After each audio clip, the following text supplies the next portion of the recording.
গুলশান থেকে আমাদের সঙ্গে যোগ দিচ্ছেন বাংলাদেশ সোসাইটি অফ মেডিসিনের মহাসচিব ডাক্তার আহমেদুল কবির। ডাক্তার আহমেদুল কবির, আমরা যতটুকু জানতে পেরেছি যে এই ৩ কোটি ডোজ টিকা আসছে, অর্থাৎ একজন মানুষের ২টি ডোজ করে নিতে হবে, অর্থাৎ ১.৫ কোটি মানুষ প্রথম ধাপে এই টিকাগুলি পাবেন। কিন্তু বাংলাদেশের সবার কাছে এই টিকাটি পৌঁছে দেওয়া কতখানি চ্যালেঞ্জ এবং সেজন্য কি কি করা দরকার?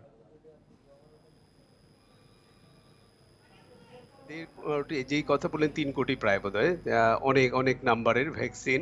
তো এটা বিভিন্ন ফেজ ওয়াইজ আসবে, যে একসঙ্গেই সব কিন্তু আসবে না। প্রথমে হয়তো 50 লাখ আসবে, তারপরে 50 লাখ এইভাবে করে আসবে।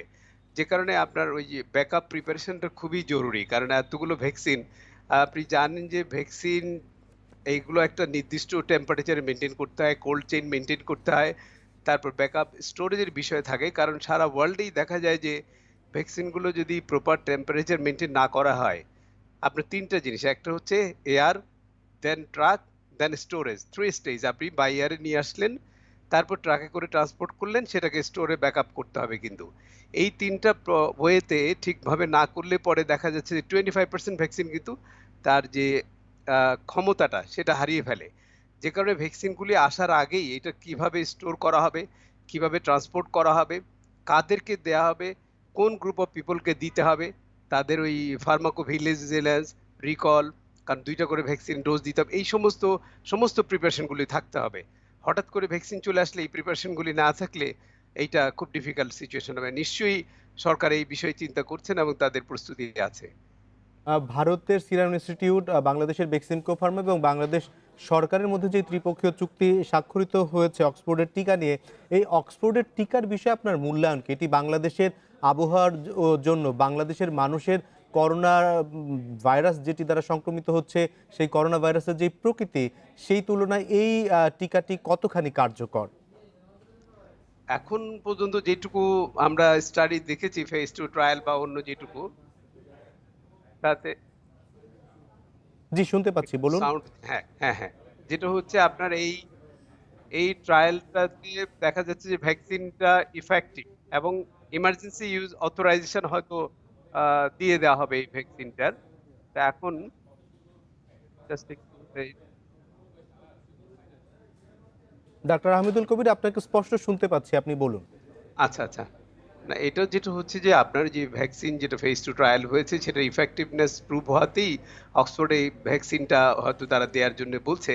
তা এখন যেটা আপনি যেটা জানতে চাচ্ছেন বাংলাদেশের প্রেক্ষাপটে, একটা সুবিধা যেটা আছে যে আপনি এই ভ্যাকসিনটা 2 to 8 ডিগ্রি সেলসিয়াস টেম্পারেচারে ট্রান্সপোর্ট করা যায় বা দেয়া যায়। এটা আমাদের জন্য একটা ভালো দিক। কারণ মডার্না বা ফাইজার অন্যদের ভ্যাকসিন কিন্তু অনেক বেশি নেগেটিভ টেম্পারেচারে রাখতে হবে এবং সেটা কিন্তু খুব ডিফিকাল্ট হবে। এইটা একটা সুবিধা হবে আমাদের দেশের জন্যে। সবশেষ প্রশ্ন আপনার কাছে করতে চাই, যেহেতু আগামী জানুয়ারি মাসে টিকা আসবে, তবে টিকা পাওয়ার আগ পর্যন্ত আমাদের কি ধরনের প্রতিরোধমূলক ব্যবস্থা বজায় রাখতে হবে? প্রথমেই যেটা আমি বলতে চাই যে জনগণের মধ্যে একটা জিনিস যেটা হয়েছে যে এমন একটা ভাব চলে আসছে যে কোভিড বাংলাদেশ থেকে চলে গেছে, সেটা আসলে একটা বড় একটা ভুল মেসেজ। কারণ হচ্ছে যে আপনার অনেক বেশি সতর্ক হওয়া দরকার। এখনো আমাদের যেহেতু ভ্যাকসিনও আসেনি, সেরকম ইফেক্টিভ ট্রিটমেন্ট বলতে অনেকদিন হয়েছে, হয়তো আমরা একটা প্রপার ট্রিটমেন্টের জায়গায় গিয়েছি, হয়তো ডেথ রেটটাও কিছু কম দেখাচ্ছে, কিন্তু আক্রান্তের সংখ্যা কিন্তু কমেনি। আমরা দেখছি যে প্রতিদিনই নতুন ভাবে আক্রান্ত হচ্ছে। কোনো না কোনো মূল্যবান জীবন চলে যাচ্ছে। কিন্তু আমাদের সাধারণ জনগণের মধ্যে এমন মেসেজটা যাতে না পৌঁছে যে কোভিড সংক্রমণ কমে গেছে বা এই রিস্কটা নেই। আপনি দেখবেন যে সতর্কতার জায়গাটা কিন্তু অনেক কমে যাচ্ছে। যে কারণে ইদানিং মাস্কের ব্যবহার বাধ্যতামূলক করা হচ্ছে। এইটাকে একেবারে জিরো টলারেন্স করা উচিত, যে মাস্ক ছাড়া কোনো লোক যেন ঘর থেকে না বের হতে পারে। Mask is like that of vaccine, এবং যে স্বাস্থ্যবিধিগুলি মেনে চলা। আমাদের একটা জিনিস মাথায় রাখতে হবে, এই যে কোভিডটা, এটা কিন্তু একটা ভয়াবহ একটা জিনিস। এটা তার গতিতে হয়তো একসময় চলে যাবে। কিন্তু এই সময়টাতে সবাই যদি তার সতর্ক অবস্থানে থাকেন, তাহলে ক্ষতিকর দিকটা বা আশঙ্কার জায়গাটা কমবে। তার মানে আমার আমরাও লাস্ট চাইবো কথা যে হচ্ছে, সাধারণ মানুষ যেন এই প্রতিরোধমূলক ব্যবস্থাগুলি মেনে চলেন, অন্তত মাস্কটি যেন সবাই ব্যবহার করেন এবং হাত ধোয়াটা যেন অব্যাহত রাখেন। ডাক্তার আহমেদুল কবির, আপনাকে অনেক ধন্যবাদ আমাদের সঙ্গে যোগ দেবার জন্য।